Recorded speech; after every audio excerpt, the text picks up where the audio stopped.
I'm here standing on Whitehall, and just across is Downing Street,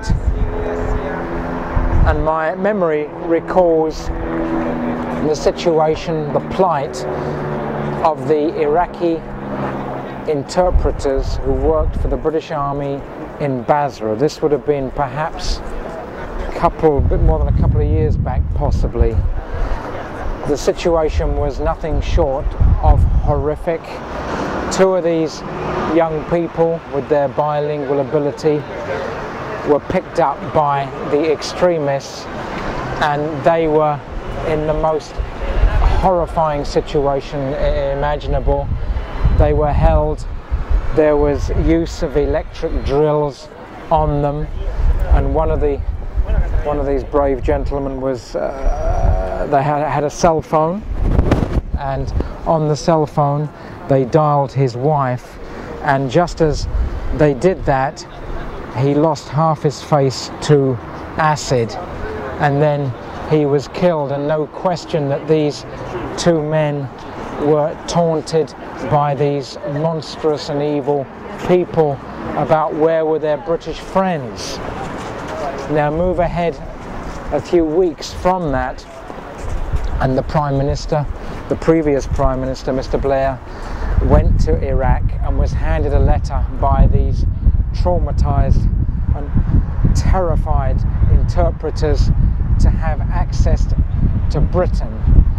The letter was brought back to Downing Street, and it was put on some professional politician's desk, and they answered the letter with some kind of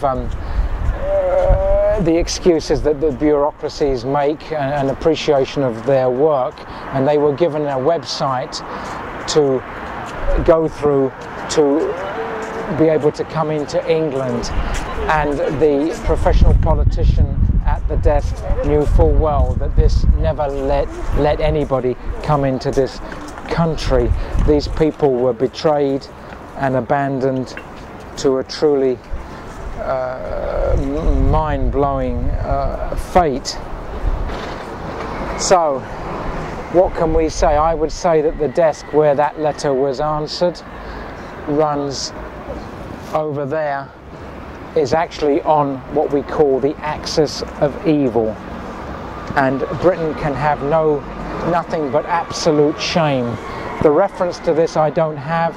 The reference was editorials in the Times newspaper of the period. I do not know the names of the two interpreters who were so butchered, but his family and the families are still alive, and I would, as an official candidate on the ballot for Parliament in the next general election in a few weeks for the constituency Gillingham and Rainham, I would like to officially nominate those two men.